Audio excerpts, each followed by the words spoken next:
Hi, this is Bean Counter Dave with Grand Roofing, because it's not only important to make a profit, but it's important to keep it too.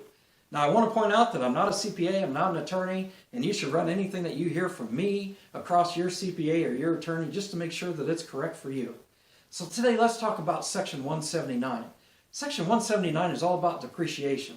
Now we're all familiar with the MACRS depreciation, which is the 5-year to 27.5-year depreciation schedule that we're all familiar with.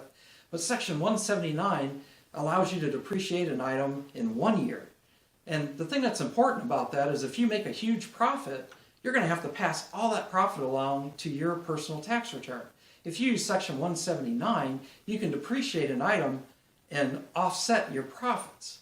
So let's say you made $50,000 in profit in your small business this year. But then you look out at your fleet and you realize, well, you could buy a couple new trucks. So you go out and you buy two $25,000 trucks and you depreciate 100% of it that year. So now you have $50,000 in profit, $50,000 in expense that's fully depreciated, and you wiped it out. You don't need to pass it on to your personal tax statement. So now the important thing to know about Section 179 is that it's a choice. You have to check the box on your tax return to be able to take advantage of it. And that's important because you wouldn't want to take advantage of it every year. You should only take advantage of it in certain years. Now, it applies to office furniture, patents, copyrights, livestock. It's a pretty large list, but there are some limitations to it. But the one that most people get excited about is vehicles. So if you want to take advantage of 179 on vehicles, here are the limitations. If you're buying an SUV or a truck, it has to weigh over 6,000 pounds, and then you can pay up to $25,000 for it. Now, for a smaller truck or a car, the dollar amount limitation is $11,610.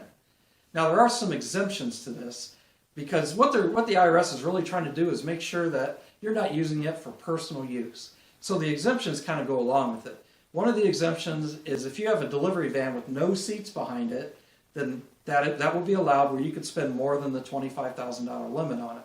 And then if you have a truck with a 6-foot bed and there's no pass-through between the truck bed and the cab, that is also allowed. And then if you have a passenger vehicle with 9 seats or more, that is also allowed. So the IRS is pretty sure you're not going to use those for personal use. But on that note, if you don't have a personal vehicle, then don't try to buy a vehicle through your business and claim it to be 100% business. Because if you don't have a personal vehicle, the IRS is going to catch on to that pretty quickly and you're probably going to get in trouble. Now here's the negative side of Section 179, is that whenever you depreciated 100% in that year, then you have essentially taken your basis to zero.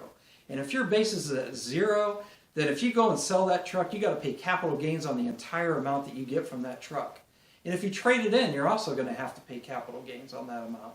So Section 179 is very useful, but it has its limitations. So talk to your accountant, talk to your attorney, and figure out if it's right for you. Have a great day.